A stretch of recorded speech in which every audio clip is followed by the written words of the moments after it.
চাঁদপুরে অপহরণ করে তুলে এনে মারধর। কয়লাঘাট থেকে উদ্ধার হওয়া রাব্বির প্রাণ গেল ঢাকা মেডিকেল হাসপাতালে। চাঁদপুর পালের বাজার এলাকায় সিএনজি স্ট্যান্ড থেকে রাতে রাব্বি নামে এক যুবককে অপহরণ করে তুলে কয়লাঘাট এলাকায় নিয়ে বেদম মারধর করে ফেলে রাখে। ছেলেকে উদ্ধার করতে গিয়ে মা বাবা সহ একই পরিবারের 5 জন সন্ত্রাসীদের হামলার শিকার হয়ে আহত হয়। আশঙ্কাজনক অবস্থায় চাঁদপুর মডেল থানার পুলিশ কয়লাঘাট এলাকার রেলওয়ে পানির ট্যাঙ্কির নিচে জঙ্গল থেকে আহত রাব্বিকে উদ্ধার করেন সদর হাসপাতালে নিয়ে আসে। হাসপাতালের দায়িত্ব ডাক্তার তার অবস্থা আশঙ্কাজনক দেখে ঢাকা মেডিকেল হাসপাতালে রেফার করে। 2 দিন আইসিইউতে থাকার পর অবশেষে বুধবার বিকেলে রাব্বি এই দুনিয়া থেকে চির বিদায় নেয়।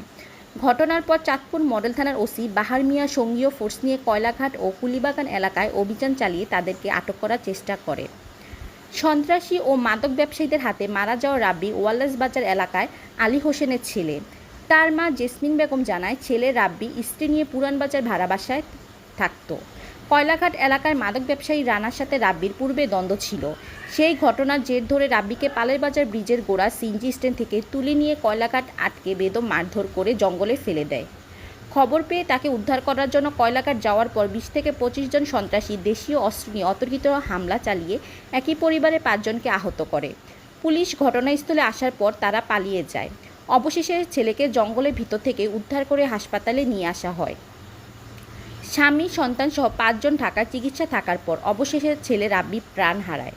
এই ঘটনায় মূল হোতা বিপ্লব, শাকিল, জুমন, কাদির, করিম ও রানা সহ 20 থেকে 25 জন জড়িত ছিলেন। তাদেরকে দ্রুত গ্রেফতারের দাবি জানায় পরিবারের স্বজনরা।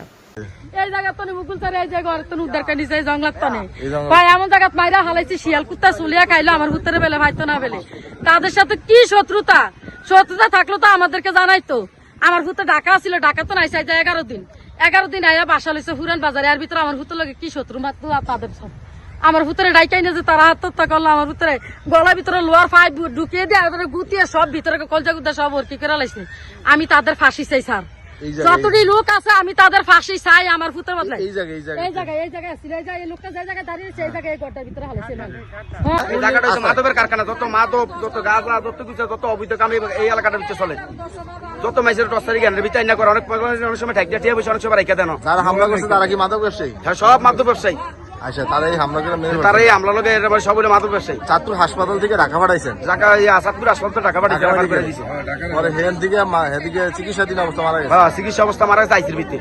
আমরা কি চান বলেন? আমরা এর বাসি চাই, মানে যারা মারছে তাকে বাসিতে। 20-25 জন ছিল। 20-25 জনের ভিতরে মেন যারা তাকে বাসিতে আমরা। আচ্ছা, তাহলে মেন যারা এভাবে মারছে না? নাতি আমার কি নাম? রাব্বি। আচ্ছা, কি হয়েছে বলেন? এই ব্রিজের কথা ধরে আনানোর পরে আমরা মানে পুলিশের থানায় গেছি। থানায় গিয়ে ডিউটি অফিসারে কইলাম, আর ডিউটি অফিসার কইলে মুকুল স্যারে আছে ডিউটি। মুকুল স্যারে কই আছে? মুকুল স্যারে বড় স্টেশন আছে। তো মুকুল স্যারের আমরা ফোন দিতে মানে 10টা ফোন দিছি। 10টা ফোন দেওয়ার পরে আমরা গেছি গিয়ে তোর মাছগাড়া তো গেছি। একটা ফোলায় আমাকে রাগ দিয়ে আনছে, কালা একটা লম্বা ফোলায় আইনটা কয় রাব্বি এনে আছে। এই আমরা এনে গাড়িটা নিয়ে খারিজি আমাকে অ্যাটাক করে এই বাড়ি এলোবাতালি বাড়ি এই যে মাথা বুদ্ধা ছেঁকে এলাইছে। সেখানে পরে এই মুকুল স্যারে একটু ঘরে আইছে। আমরা মানে জনে অ্যাক্সিডেন্টের ঘরে আইয়া এরপরে ওই লাশ উদ্ধার করছে, এই লাশটা উদ্ধার করছে। আচ্ছা, তো এখন এর সাথে কতজন জড়িত? এর সাথে মানে অন্তত 20-22 জন জড়িত। এই এলাকার মানুষ? এই এলাকার আছে, আবার ওই যে ইয়ার আছে, কুলিবাগানের আছে, 14 কোটার আছে। আমরা কি চান বলেন? অনেক এক ফাঁসি চাই যারা হামলা করছে, বিচার চাচ্ছেন হ্যাঁ নাকি? এই জায়গায়